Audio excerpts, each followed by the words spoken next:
Neat paper leakage లో CBI speed పెంచింది. Leakage కేసులో ముగ్గురు పాట్నా ఎయిమ్స్ విద్యార్థుల్ని కస్టడీలోకి తీసుకుంది సిబిఐ. లీక్ అయిన నీట్ పేపర్లోని క్వశ్చన్లకి ఈ ముగ్గురే ఆన్సర్స్ రెడీ చేసినట్లు అనుమానిస్తున్నారు. ముగ్గురు విద్యార్థుల రూమ్ ని సీజ్ చేశారు. ల్యాప్టాప్, మొబైళ్లను స్వాధీనం చేసుకున్నారు సిబిఐ అధికారులు. వీళ్ళు ముగ్గురు 2021 batch medical students. Neat paper leakage లో సిబిఐ స్పీడ్ పెంచింది. లీకేజీ కేసులో ముగ్గురు పాట్నా ఎయిమ్స్ విద్యార్థుల్ని కస్టడీలోకి తీసుకుంది సిబిఐ. లీక్ అయిన నీట్ పేపర్లోని క్వశ్చన్లని ఈ ముగ్గురే ఆన్సర్స్ రెడీ చేసినట్లు అనుమానిస్తున్నారు. ముగ్గురు విద్యార్థుల రూమ్ ని సీజ్ చేశారు. ల్యాప్టాప్, మొబైళ్లను స్వాధీనం చేసుకున్నారు సిబిఐ అధికారులు. వీళ్ళు ముగ్గురు 2021 మెడికల్ బ్యాచ్ స్టూడెంట్స్.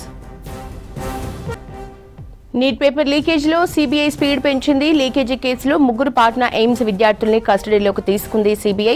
లీక్ అయిన నీట్ పేపర్లోని క్వశ్చన్స్ కి ఈ ముగ్గురే ఆన్సర్స్ రెడీ చేసినట్లు అనుమానిస్తున్నారు. ముగ్గురు విద్యార్థుల రూమ్ ని సీజ్ చేశారు. ల్యాప్టాప్, మొబైల్స్ స్వాధీనం చేసుకున్నారు సిబిఐ అధికారులు. వీళ్ళు ముగ్గురు 2021 బ్యాచ్ మెడికల్ స్టూడెంట్స్.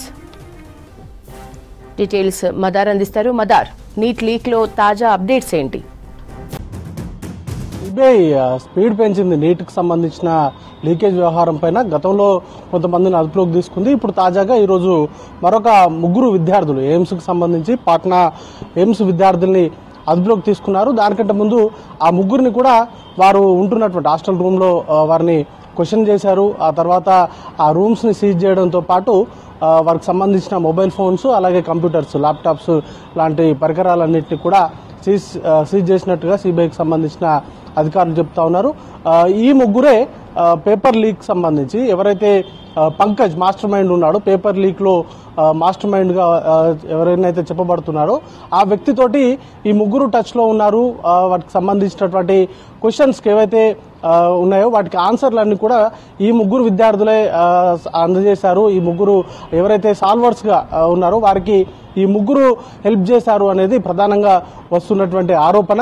వీటిని దృష్టిలో ఉంచుకునే ఇప్పుడు తాజాగా పాట్నాకు సంబంధించి ఎయిమ్స్ 2021 బ్యాచ్ కి సంబంధించిన వైద్య విద్యార్థులు వీరు ఎయిమ్స్ లో ప్రస్తుతం వీరికి సంబంధించిన ఎడ్యుకేషన్ అంతా కూడా నడుస్తూ ఉంది. జూనియర్ డాక్టర్స్ గా వీరిని చెప్తా ఉంటారు. వారిని ముగ్గురిని కూడా అదుపులోకి తీసుకున్నారు. వారికి సంబంధించిన క్వశ్చనింగ్ అంతా కూడా జరుగుతూ ఉంది. ఇప్పటికే పంకజ్ ఎవరైతే క్వశ్చన్ పేపర్ ను లీక్ చేశారనేటువంటి ఆరోపణలు ఉన్నాయో, స్టోలెన్ చేశారనేటువంటి ఆరోపణలు ఉన్నాయో, పంకజ్ ను అదుపులోకి తీసుకున్న తర్వాత ఈ పేపర్ లీకేజ్ వ్యవహారంలో ఆయనకు సహకరించినటువంటి వారెవరెవరు ఉన్నారు, వారికి సంబంధించినటువంటి అంశాలపైన సిబిఐ ఫోకస్ చేసింది. దానిలో భాగంగానే ఒక్కొక్కరిని కూడా అదుపులోకి తీసుకున్నారు. గతంలో ఒక ఇద్దరిని అదుపులోకి తీసుకున్నారు. ఇప్పుడు తాజాగా మరొక ముగ్గురిని అదుపులోకి తీసుకుని ప్రస్తుతానికైతే క్వశ్చనింగ్ అంతా కూడా నడుస్తూ ఉంది. ఇప్పటికే పేపర్ లీకేజ్ అంశానికి సంబంధించి ఇటు సుప్రీంకోర్టులో ఈరోజు కీలకమైనటువంటి విచారణ ఉంది. పేపర్ నీట్ ఎగ్జామ్ రద్దు చేయాలంటూ కూడా దాఖలైనటువంటి సుమారు 40 పిటిషన్ల పైన ఈరోజు విచారణ జరగబోయేటువంటి ఈ సందర్భంలోనే సిబిఐ అరెస్ట్ చేయడము. ఎందుకంటే పేపర్ లీకేజ్ అంశానికి సంబంధించి పెద్ద ఎత్తున ఆరోపణలు వస్తున్నాయి. పేపర్ లీకేజ్ తోటి చాలా మంది ఎగ్జామ్ రాశారు. అందుకే చాలా వారికి ఎక్కువ ర్యాంక్స్ అనేది కూడా వచ్చాయనేది ప్రధానంగా ఆరోపణ ఉంది. అయితే దాన్ని ఎన్టీఏ అలాగే కేంద్ర ప్రభుత్వం కొట్టిపారేసింది. చాలా తక్కువ మొత్తంలోనే ఈ పేపర్ లీకేజ్ అంశం జరిగింది అనేటువంటి అంశాన్ని కోర్టుకు అఫిడవిట్ రూపంలో సమర్పించింది.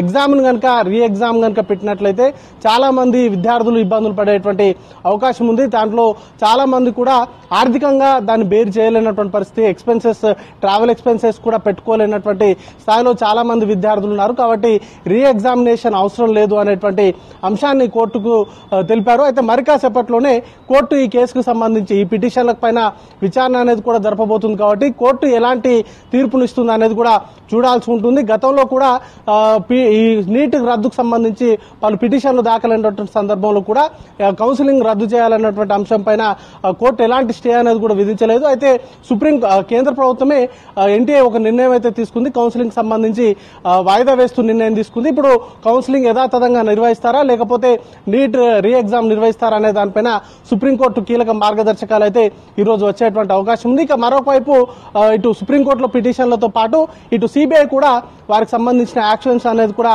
స్పీడప్ చేసింది. దానిలో భాగంగానే వరుస అరెస్టులు చేస్తా ఉన్నారు. దీనికి సంబంధించి ఎవరెవరు ఉన్నారు, ఈ ఎంటైర్ పేపర్ లీకేజ్ వ్యవహారంలో ఎవరెవరు ఉన్నారు అనే దానిపైన ప్రస్తుతానికైతే విచారణ అనేది కూడా కొనసాగుతా ఉంది. యశోద.